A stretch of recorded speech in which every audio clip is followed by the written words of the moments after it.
भैरवपुर गांव, एक ऐसा नाम जो अब सिर्फ डर का दूसरा नाम बन चुका है। तो चलिए आज समझते हैं आहट की उस अलौकिक कहानी को जिसने इस गांव की पहचान हमेशा के लिए बदल दी। कभी सोचा है कि क्या सिर्फ एक आवाज किसी के मन में इतना खौफ पैदा कर सकती है कि इंसान सच और वहम के बीच का फर्क ही भूल जाए? तो ये जो आहट है ना, ये कहानी में सिर्फ एक आवाज नहीं रह जाती। ये एक अनदेखा दुश्मन है, एक ऐसा साया जिसे सिर्फ उसके कदमों की गूंज से ही पहचाना जा सकता है। तो कहानी हमें ले चलती है भैरवपुर नाम के एक सुनसान से गांव में, जहां एक शापित हवेली का मनहूस साया हर वक्त लोगों पर मंडराता रहता है। और ये सारा खेल, ये सारा आतंक जानते हैं कहां से शुरू होता है? एक मामूली सी शर्त से। रीना नाम की एक स्टूडेंट बस अपनी बहादुरी साबित करने के लिए उस हवेली के घने अंधेरे में अकेले कदम रख देती है। और अंदर पहुंचते ही उसे जो पहला एहसास होता है वो ये था कि वो वहां अकेली नहीं है। बस यही वो पल था जहां से खौफ की एक ना खत्म होने वाली दास्तान शुरू हो गई। अब देखें, ये जो डर था ये सिर्फ रीना तक ही नहीं रुकता है। ये तो बस शुरुआत थी।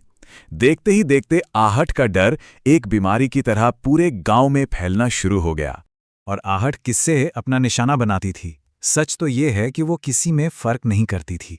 चाहे कोई स्टूडेंट हो, टीचर हो या फिर पुलिस ऑफिसर, कोई भी उससे महफूज नहीं था। जैसे रघुनाथ को ही ले लीजिए, गांव का नाई। उसका तो इस शैतानी ताकत से सीधा आमना सामना होता है। और वो आवाज उससे जो कहती है वो सुन के रोंगटे खड़े हो जाते हैं। वो उसे पागलपन की हद तक ले जाती है। और बात सिर्फ मानने वालों की नहीं थी। अनिरुद्ध जैसे लोग जो इन सब पर हंसते थे, उन्हें भी एक ऐसे सच का सामना करना पड़ा जिसे कोई विज्ञान या तर्क समझा नहीं सकता। हद तो तब हो गई जब गांव के पुजारी ने इस बला को भगाने की कोशिश की। जवाब में उसे शांति नहीं मिली, बल्कि हवेली की दीवार पे खून से लिखा एक पैगाम मिला जो हर उम्मीद को तोड़ देता था। अब जब डर पूरे गांव पर हावी होने लगता है तो कुछ लोग फैसला करते हैं कि भाई अब बहुत हुआ, बचने का एक ही रास्ता है, इस डर की जड़ तक पहुंचो और उसका सामना करो।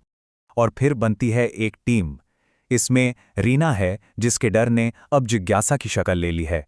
साथ में है टीचर अनिरुद्ध, दोस्त अंकित और डीसीपी अरविंद, जो हर चीज को तर्क की कसौटी पर कसते हैं। इनका प्लान कहने को तो बड़ा सिंपल था। टीम बनाओ, आधी रात को हवेली में उतरो और तहखाने में छिपे राज का पता लगाओ। लेकिन ये जितना सुनने में आसान लग रहा था, उतना ही जानलेवा भी था। और फिर वो पहुंचते हैं हवेली के नीचे, उस अंधेरे सीलन भरे तहखाने में। और वहीं आखिरकार वो सच उनके सामने आ खड़ा होता है। वहां पहुंचते ही दीवार पर खून से लिखी एक चेतावनी उन्हें बताती है कि हाँ, वो सही जगह पर हैं, उसी जगह जहां से ये सारा श्राप शुरू हुआ था। तभी एक धुंधली परछाई सामने आती है और खुलता है एक 100 साल पुराना राज। वो अपना नाम ललिता बताती है, हवेली की मालकिन, जिसे 100 साल पहले उसी के पति ने यहीं जिंदा दफना दिया था। तो अब जाकर सारी कड़ियां जुड़ती हैं। वो जो आहट थी वो कोई भूत प्रेत की आवाज नहीं, बल्कि ललिता की आखिरी चीखें और उसके मरते वक्त के कदमों की आवाज थी, जो एक श्राप बन गई। अब सच तो सामने आ गया था, पर सवाल ये था कि क्या इस श्राप को खत्म किया जा सकता है? क्योंकि कुछ पहेलियां सुलझने के लिए बनी ही नहीं होती। तो गांव वालों ने क्या किया? उन्होंने सोचा हवेली को जला दो, सब ठीक हो जाएगा। मिलकर पूजा पाठ की ताकि शांति मिले। कुछ वक्त के लिए तो लगा भी कि सब ठीक हो गया है, लेकिन असलियत कुछ और ही थी। ये श्राप किसी जगह से बंधा हुआ नहीं था। और इसका सबसे बड़ा सबूत कुछ ही दिनों बाद मिलता है। रीना अपने कमरे में अकेली है और उसे फिर से वही आवाज सुनाई देती है, वही धीमे संधे हुए कदम जो कोने से उसकी तरफ बढ़ रहे हैं। हवेली जल गई, पर आहट जिंदा थी। मतलब साफ था, ये आहट एक ऐसा साया है जो किसी के पीछे पीछे चलता है। ये किसी जगह का नहीं, बल्कि इंसान का पीछा करता है। कभी सुनाई देता है और कभी नहीं। और यहीं पर यह कहानी एक बहुत ही अजीब सवाल छोड़ जाती है। सोचिए, अगर आहट सुनाई नहीं दे रही तो क्या इसका मतलब यह है कि वो वहां है ही नहीं?